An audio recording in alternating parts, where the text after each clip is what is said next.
This is Castlevania Aria of Sorrow. It's one of the best games on the GBA. It's very fun, it's very straight through, it's just action oriented. So if you're new to the Castlevania genre, then you may have to take a few quick lessons in order to pick up on what's going on. But essentially, you're going through Dracula's castle, and normally at the end of the game, you fight Dracula and beat him. Now, in the beginning of the series, when Castlevania first came out in the 80s, it did have that. The enemy was Dracula, you went in, you beat him, and, there you go. But as more Castlevania games started to come out, the story started to go through an evolution of events. And so now we've gotten, some random explanation of how after Dracula was defeated in 1999, the castle mysteriously appears in 2035, and hence, now you're a Japanese character going through Dracula's castle and kicking tail. So, about the mid-90s, a game called Castlevania Symphony of the Night came out, and it totally transformed Castlevania. Up until then, Castlevania was just a short, straight through, beat 'em up sort of, game. Now it has incorporated RPG elements that make it, much more diverse, fun, and, in my opinion, just a better, reasonable game. It's still got the straightforward, action-packed elements, but now there's more customizability. Before, you just equipped ability, there you go, and you were gone. And, you picked up random abilities, and, that was all there was really to the game. You were equipped with a standard weapon, and, the weapon was okay, but it really didn't do much for you, and so you relied on your abilities. But Symphony of the Night really transformed it because now, your stats matter. You could customize your character to become strong, or a mage, or a guardian, a tank, etc. And so that allowed a lot of replay value into the game and still maintained its fun elements.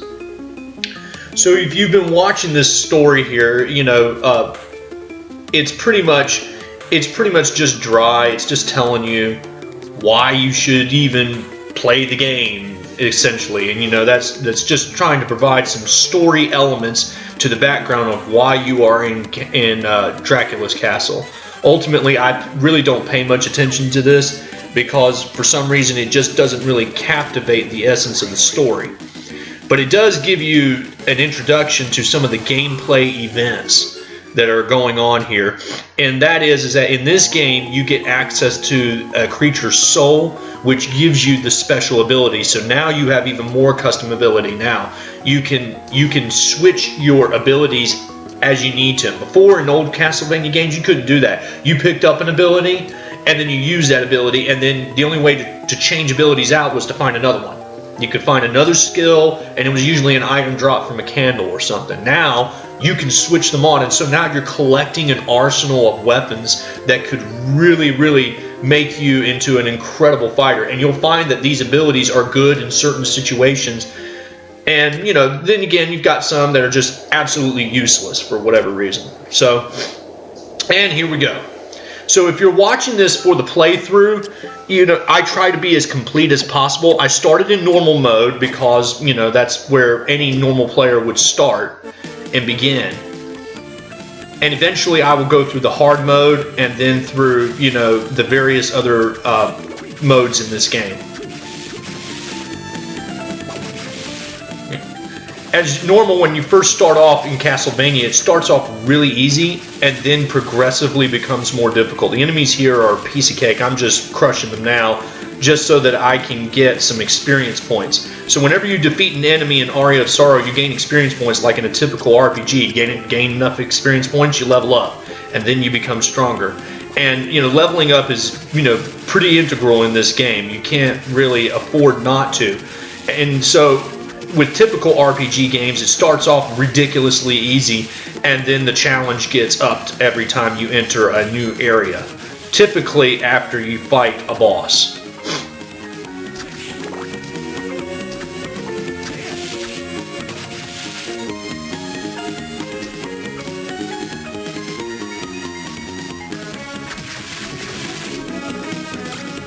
Notice that cape up there. I'm going to come back to it later when I get the chance, but right now I can't get to it.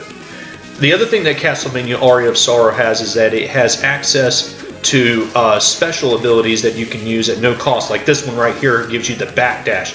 The backdash is one of my favorite moves to do. It costs nothing as far as your MP is concerned, but it allows you to quickly evade attacks, and plus it just really looks cool on Soma.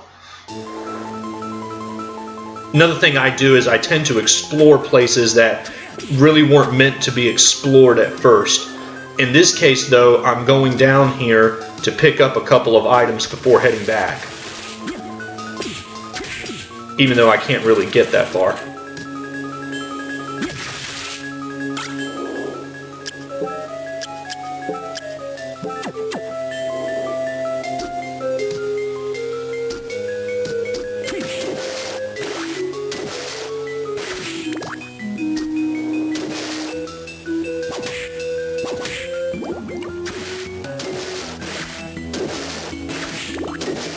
If you're able to get an ability from the fish here, you get a pretty good one that allows you to shoot fish underwater, and they actually do a whole bunch of damage. And so it's actually one of my favorite moves, because when you're in water you tend to be more vulnerable until you're able to get a certain ability that allows you to walk underwater. But yeah, it really turns out to be very useful here.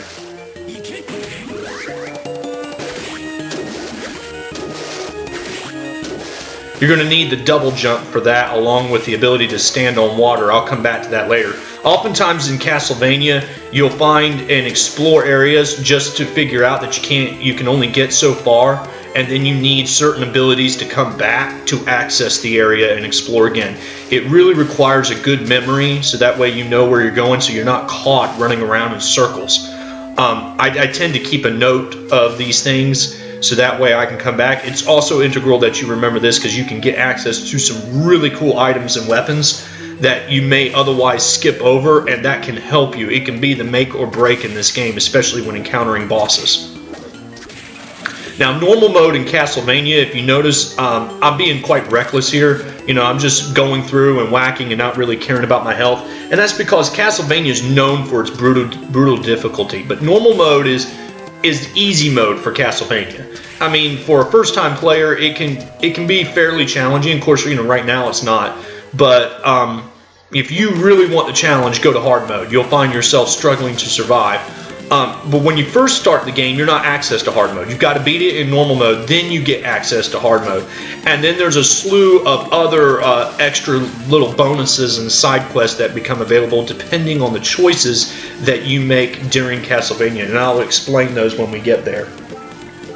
So this is your first save point in the game. Save points are absolutely important to use because obviously they save your progress. They also fully restore your health. And in Castlevania, you'll find that, you know, the castle can be very ruthless in its enemies and attacks against you. So I always save just in case if I ever die. And this was, you know, in Symphony of the Night, it was absolutely imperative that you saved whenever you got the chance because, you know, you could die. Aria of Sorrow definitely seems to have toned down the difficulty a bit, and, you know, that's fine. But personally, Symphony of the Night was ruthless in certain areas of the game about their difficulty.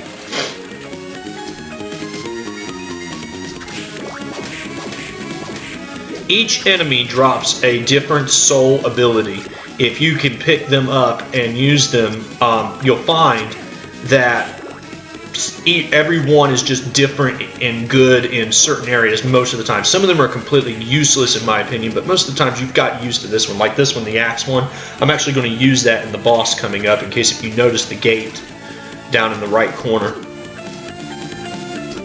So this is your first boss in Castlevania. Typically in these Castlevania games, the first set of bosses are just strong enemies that you will encounter later on in the castle.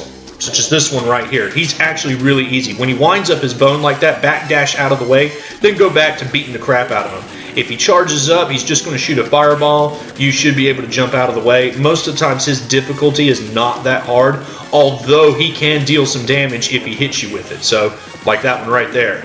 Again, you know, this is just me being careless, so, you know, ignore it. And there you go. Real easy and pretty good straight and forward, so...